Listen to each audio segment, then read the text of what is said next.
हम जो आपको पहले ये बता दिए थे, कल हम आपको संगत कोण, संगत भुजाएं, ये हम पार्ट 1 में बता दिए हैं। अगर कोई बच्चे अगर देखना चाहते हैं तो आप पार्ट 1 वाला वीडियो देख सकते हैं। यहाँ हम आपको बताने जा रहे हैं कि हमारे पास जो टोटल मिलाकर के 5 सर्वांग समता का जो नियम है उसको अभी हम सिद्ध नहीं करेंगे, बस उसका उपयोग करके यहाँ क्या करेंगे, उसका क्वेश्चन सॉल्व करेंगे। देखिए ध्यान से, पहला जो रूल था, पहला रूल क्या था कि अगर मान लीजिए एस एस एस, ये क्या था कि अगर एक त्रिभुज के तीनों भुजाएं दूसरे त्रिभुज के तीनों भुजाएं के बराबर होगा तो दोनों त्रिभुज क्या हो जाएगा, सर्वांग सम हो जाएगा। फिर दूसरा रूल हमारे पास क्या था, एस ए एस था। अगर तीसरा का बात बोले तो क्या था, ए एस ए। चौथा का बात बोल दे क्या हो जाएगा, ए ए एस। और पांचवा क्या हो जाएगा, आर एच एस। देखिए आर एच एस का मतलब क्या होता है, राइट हाइपोटेनस, और ये साइड होता है, यानी कि इसको हम बता रहे हैं आर एच एस को। अगर मान लीजिए हमारे पास 2 समकोण त्रिभुज है, कितना समकोण त्रिभुज है, 2 समकोण त्रिभुज है, ए है, बी है और सी है, और एक समकोण त्रिभुज है जिसका नाम है पी है, क्यू है और आर है। देखिए आर का मतलब है राइट एंगल, यानी कि अगर एक समकोण त्रिभुज का, देखिए ये 90 डिग्री तो राइट एंगल हो ही जाएगा, ये 90 है, ये 90 है, मतलब इसका एक कोण बराबर हो गया। एच का मतलब होता है हाइपोटेनियस, यानी कि मान लीजिए अगर इसका कर्ण 13 है और इसका कर्ण भी 13 है, यानी कि यहां से हमको क्या दिख रहा है, कर्ण बराबर हो गया है। मान लीजिए इस दोनों भुजाएं, देखिए एक और कोई भुजा, मान लीजिए ये 5 है, ये भी 5 है, तो रूल ये कहता है कि 2 समकोण त्रिभुज में अगर एक मतलब उसका कर्ण और कर्ण के अलावा एक भुजाएं और भी अगर बराबर हो गया तो दोनों त्रिभुज 100% सर्वांग सम होगा। ये रूल कहता है RHS। देखिए ध्यान से, और सबसे जो महत्वपूर्ण बात है, ये आपको क्लास 10th में भी जब हम समरूपता पढ़ाएंगे आपको तो वहां देखने को मिलेगा। सबसे जो महत्वपूर्ण बात इसमें है कि आखिर 2 त्रिभुजों को हम किस प्रकार सर्वांग सम लिखेंगे। क्या आप मान लीजिए हम आपको एक उदाहरण के तौर पे समझा रहे हैं, इस उदाहरण से आपको समझ में आ जाएगा कि आखिर हम क्या गड़बड़ कर सकते हैं और किस चीज को हमको इसमें ध्यान देना पड़ेगा 2 त्रिभुजों के सर्वांग समता लिखने में। जैसे आपके सामने हम एक एग्जाम्पल दे रहे हैं, मान लीजिए हमारे पास ये एक त्रिभुज है, ए है, बी है और सी है, और एक और त्रिभुज ले रहे हैं, इसका नाम लिख रहे हैं पी है, क्यू है और आर है। हम आपको फर्स्ट रूल क्या बता दिए थे कि अगर एक त्रिभुज की तीनों भुजाएं दूसरे त्रिभुज के तीनों भुजाएं के बराबर होगा तो दोनों त्रिभुज क्या हो जाएगा, सर्वांग सम होगा। जैसे मान लीजिए ये 8 सेंटीमीटर है, ये 6 सेंटीमीटर मान लीजिए, या 7 मान लीजिए, इसको 7 सेंटीमीटर है, और ये मान लेते हैं कि 10 सेंटीमीटर है। फिर मान लीजिए ये हमारे पास 7 सेंटीमीटर है, ये 8 सेंटीमीटर है और ये 10 सेंटीमीटर है।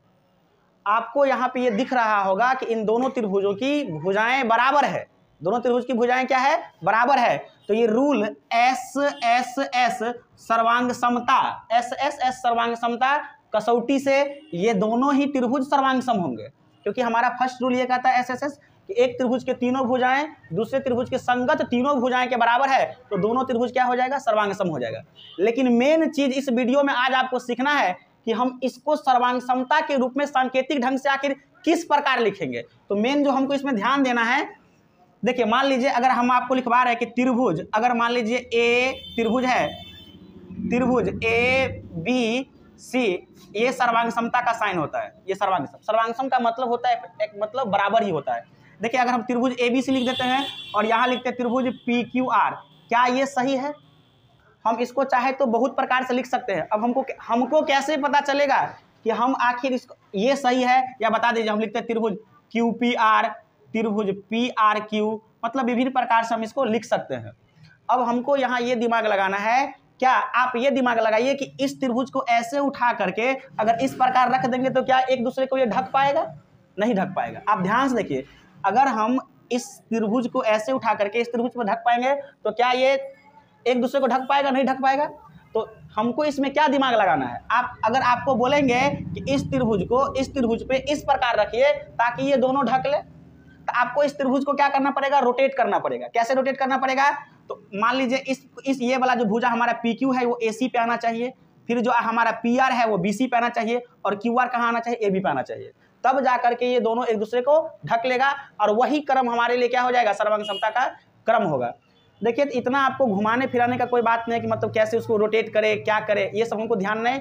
बस आपको हम एक रूल बता देते हैं, उस रूल को फॉलो करना है। यहाँ से आप 100% सही लिख पाएंगे कि उसको मतलब जो है, देखिए ध्यान से हम आपको बता रहे हैं कि इसमें 2 त्रिभुजों को जो सर्वांग समता के रूप में लिखा जाता है दो त्रिभुजों को सर्वांग समता के रूप में लिखने के लिए उसके संगत शीर्ष के आधार पर लिखा जाता है, संगत शीर्ष के आधार पर।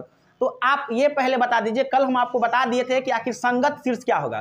तो बराबर भुजाओं के सामने का कोण संगत कोण होता है, वही हमारे लिए संगत शीर्ष हो जाएगा। तो यहाँ देखिए ध्यान से, आपको ये सबसे पहले ध्यान देना है कि अगर हम यहाँ त्रिभुज ABC लिखे हैं तो A का संगत क्या होगा, A का संगत क्या होगा आपको वही लिखना है यहाँ पे, ये ध्यान से, नहीं तो आप सारा क्वेश्चन बना लीजिएगा और यहाँ आकर के आप गलती कर बैठिएगा। और ये चीज़ बहुत सारे विद्यार्थी गलती करते हैं, जब से हम पढ़ा रहे हैं इस चीज़ों में अधिकतर बच्चा गलती करते हैं, इसीलिए हम इस चीज़ को बेहतर तरीका से बिना मतलब पहले इसको क्लियर करके ही हम आगे बढ़ते हैं क्लास में भी। तो इसलिए आप इसको ध्यान से देखिए, नहीं तो आप अगर सारा चैप्टर पढ़ भी लेते हैं, अगर यहाँ आपको अगर मिस्टेक हो रहा है तो सोचिए आपको क्वेश्चन में गलती करना 100% तय है। इसलिए देखिए ध्यान से, हमको पहले यहाँ दिमाग लगाना है कि आखिर A के जो संगत कोण होगा। तो आपको पहले यहाँ दिमाग लगा लेना है कि A के सामने वाला भुजा कितना है, 7 सेंटीमीटर, यानी संगत शीर्ष के आधार पर लिखना है। तो हमको ये दिमाग लगाना है कि A का जो है संगत इस त्रिभुज का कौन सा शीर्ष होगा। हमने आपको कल एक वीडियो बताया था, अगर वो वीडियो जो भी बच्चे अभी नहीं देखे हैं तो कृपया आप पार्ट 1 को देखिए, उसमें हमने ये बताया है कि दो त्रिभुजों के संगत कोण और संगत भुजा को हम कैसे पहचानें। यहाँ देखिए कोण A है, A के सामने कितना है, 7 सेंटीमीटर, A के सामने कितना है, 7 सेंटीमीटर। यहाँ देखिए 7 के सामने क्या है, Q है, यानी बराबर भुजाओं के सामने का कोण संगत होता है। तो A के सामने कितना है, 7 सेंटीमीटर, तो यहाँ 7 के सामने क्या है, Q है, तो यानी आपको यहाँ पे Q लिखना पड़ेगा। क्या लिखना पड़ेगा, Q लिखना पड़ेगा। फिर आप ये पता लगाइएगा कि B के संगत क्या होगा, ये जो है B, आखिर B के संगत क्या होगा। तो B के सामने कितना है, 10 सेंटीमीटर, B के सामने कितना है, 10 सेंटीमीटर। तो आप यहाँ दिमाग लगा लीजिए कि 10 के सामने क्या है, कोण क्या है, R, तो हमारे लिए R हो जाएगा, तो QR। अब 2 आपका आ गया तो एक बच गया, तो क्या हो जाएगा, P हो जाएगा। यानी हमारे लिए ये सही हो गया कि यहाँ त्रिभुज का साइन दे देते हैं, त्रिभुज QRP, यानी कि त्रिभुज ABC सर्वांगसम त्रिभुज QRP। अगर आप इसके जगह कोई दूसरा चीज लिखते हैं तो गलती हो जाएगा, ठीक है। तो ये आप क्या सीखे यहाँ से कि हमको दो त्रिभुज को जब सर्वांग समता के सांकेतिक ढंग से लिखना है तो हम उसको कैसे लिखेंगे, संगत शीर्षों के आधार पर लिखना है। संगत शीर्ष, ये बहुत ही VVI बात है। जब आप क्लास 10th में पढ़ेंगे समरूपता, तो वहां दो त्रिभुज को जब आप समरूप लिखेंगे तो वहां भी संगत शीर्षों के आधार पर ही लिखना है। यहाँ यानी कि यहाँ आपका 95% कार्य 10वीं के लिए ये हो चुका है कि जैसे आप यहाँ सर्वांगसम लिख रहे हैं बस वैसे वहां पे समरूपता लिखना है। देखिए, तो आशा करते हैं कि आपको ये समझ में आ गया होगा कि आखिर दो त्रिभुजों को हम सर्वांगसम किस रूप से लिखते हैं। तो चलिए इसको मिटा देते हैं, मतलब हमको ये समझ में आ गया कि उसके संगत शीर्षों के आधार पर लिखा जाता है।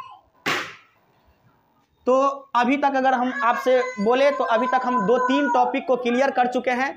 पहला नंबर बात कि दो त्रिभुजों में संगत कोण किसे कहते हैं, संगत भुजाएं किसे कहते हैं, और दो त्रिभुजों को जो सर्वांग समता लिखना होता है उसे संगत शीर्षों के आधार पर लिखा जाता है।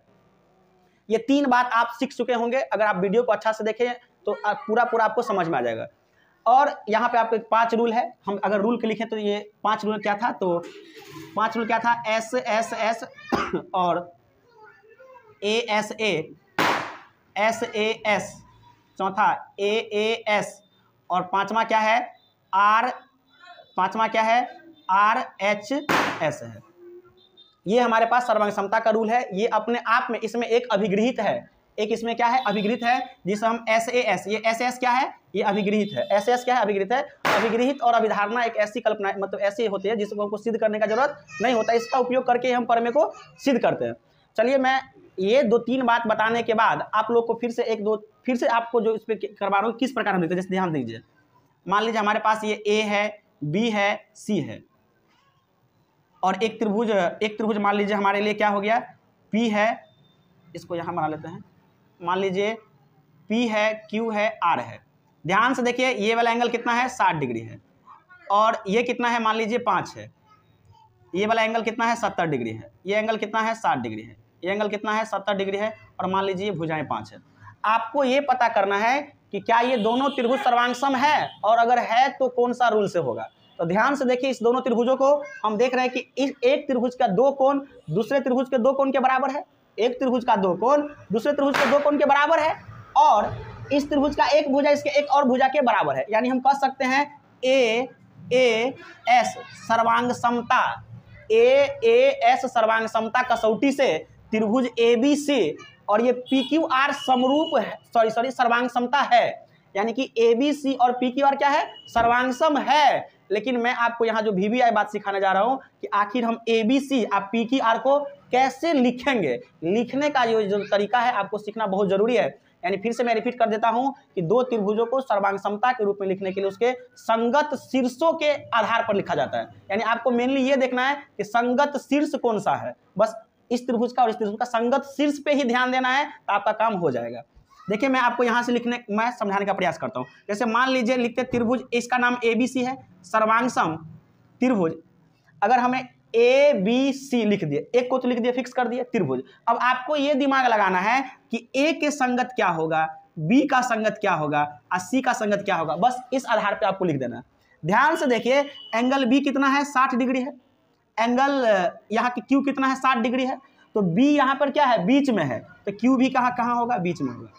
C कितना है, 70 डिग्री है।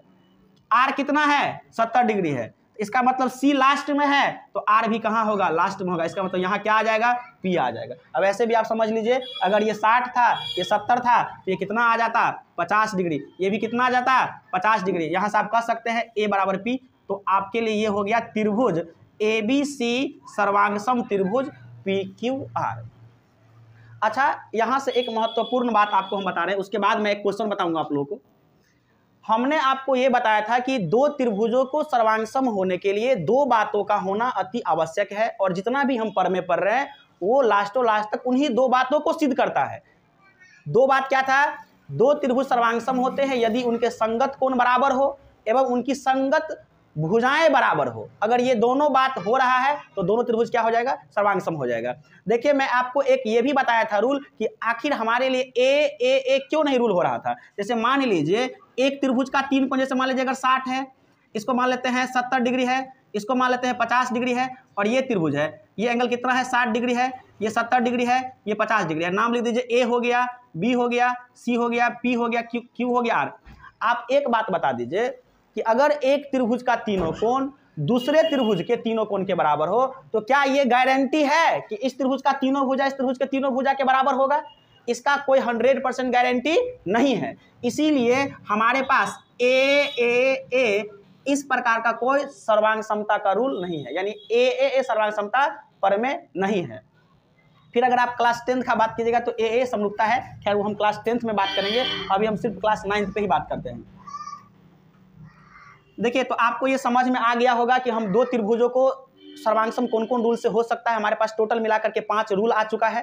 दो त्रिभुजों को सर्वांगसम होने के लिए मेनली होता क्या है, तो उसका संगत कोण बराबर होना चाहिए और संगत भुजाएं बराबर होना चाहिए। ये सारा बात हमने बता दिया है, लगभग आपको 4-5 टॉपिक अच्छा से समझाने का प्रयास किया है। अगर आप लोग वीडियो को अच्छा से देखें, आज का वीडियो और एक वीडियो मैं कल अपलोड किया हुआ था यूट्यूब पे ही, जो पार्ट 1 के नाम से है, आप लोग वो जरूर देख ले, उसके बाद ये वीडियो को देखें, क्योंकि जब तक आप वो वीडियो नहीं देखेगा तो ये वीडियो आपको उतना अच्छा से समझ में हो सकता है ना आए, क्योंकि हम जो चीज़ बता रहे हैं आपको, ये मैथ का सबसे अच्छा टॉपिक है और ये क्लास 9th या 10th, तो ये ज्यामिति है जो सबसे अच्छा टॉपिक है और काफ़ी इंटरेस्टिंग होता है। इसमें बच्चे का थोड़ा ध्यान होना चाहिए और जो आपके टीचर है वो भी, उसको भी जो पढ़ाने का एक तरीका होना चाहिए, और बच्चे का जो कम्युनिकेशन अगर होता है तो इस टॉपिक को काफ़ी ही आसान बनाया जा सकता है।